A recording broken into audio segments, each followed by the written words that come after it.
aims to overhaul criminal appeal procedures. Anjali Siratan-Pulchan's intention is to improve the harmony of the judicial system and ensure greater legal certainty. More details with her.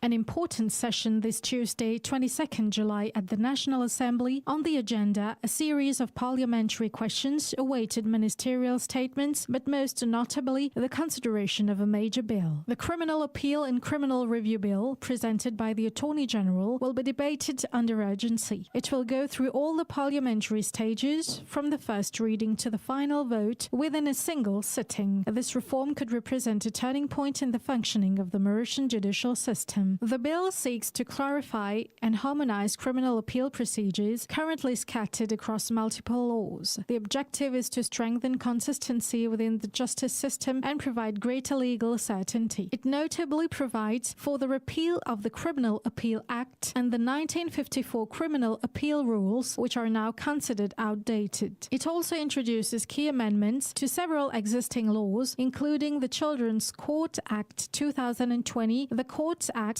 the District and Intermediate Courts Criminal Jurisdiction Act, as well as the Protection of Human Rights Act. Another significant change, the bill now requires courts to deliver sentencing within a maximum of 28 days after the end of a trial in a bid to avoid prolonged delays in the delivery of justice. And also in the news are the 21 questions that will be put to Prime Minister Dr. Navin Ramgoolam in Parliament today.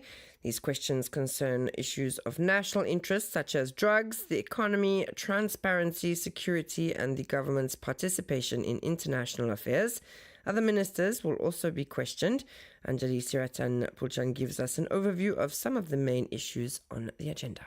We begin with the issue of drugs. MP Arvind Babaji wants to know the number of arrests made on the West Coast over the past 5 years. He is also calling for the installation of safe city cameras in La Paz. Dr. Faradomir, for his part, is requesting details on synthetic drugs, seizures, identified laboratories, and strategies for dismantling networks. In a completely different domain, MP Franco Quirin is seeking updates on the police investigation launched in 2020 into the Cercle de Joachim Football Club regarding possible irregular transfers of foreign players. On the economic front, Manoj Siburn will question the Prime Minister on the depreciation of the rupee against the dollar and its impact on prices. Adrien Duval, meanwhile, is requesting information on the remuneration of Bank of Mauritius executives and the measures being taken to address the shortage of foreign currency. Transparency is also on the agenda. Nitish Bijan is asking for clarification on the participation of former ministers and parliamentarians in Expo 2020 Dubai, including the duration of their stays, per diem allowances, and the composition of their delegations. Other concerns include those of Raviraj Bichuk,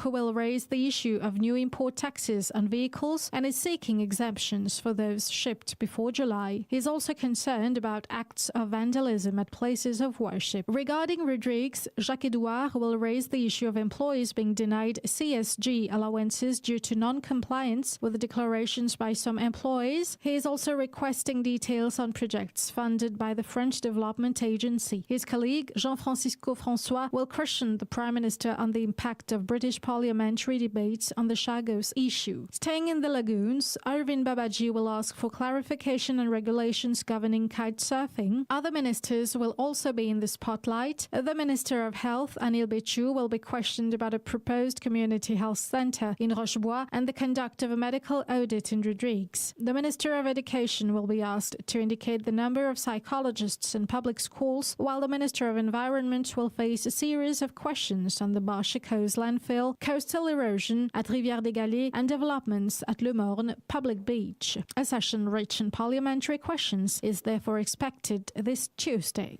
And on to weather news. People are advised not to go out on the high seas today, as it's not advisable to swim in the lagoons in the south and west. The sea will be rough beyond the reefs, with swells from the southwest reaching up to 3 meters, warns Meteo Maurice. Otherwise, it will be fairly sunny today, but cold, with a minimum temperature of 14 degrees on the central plateau. And in the heart of Mauritian caves, notably in Cascavel, Palma, Camp Tourelle and twilight species is fighting for its survival.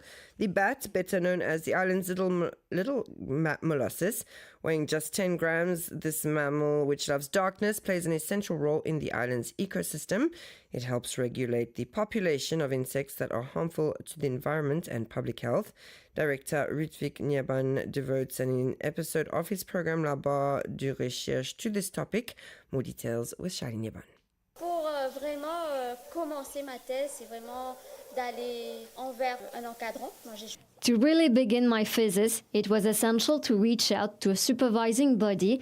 I chose the University of Mauritius because I'm Mauritian, and I told myself that I want to stay in my country, and the species is endemic to Mauritius. I've approached Dr. Vincent Pufferance, and he too was delighted to welcome another PhD student.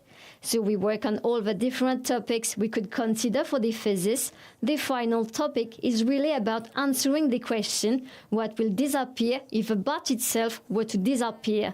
Here fires are being lit inside the cave, and these fires could wipe out the largest population in the world of the Timolos of Mauritius.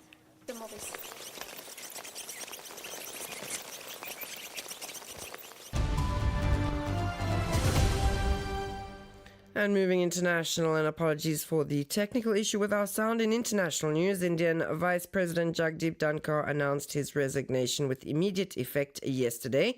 Aged 74, he said he wanted to prioritize healthcare and comply with medical advice. In office since 2022, Jagdeep Dhankar was also president of the Rajya Sabha, and his term was due to run until 2027. He previously served as governor of West Bengal between 2019 and 2022. His resignation was made public yesterday, the first day of Parliament. In a letter published on social media platform X, he expressed his deep gratitude to the President, Prime Minister, and members of Parliament for their support throughout his term. That's all from me this morning. Thanks so much for tuning in. Stay tuned now to the Intermed playlist until 10 a.m.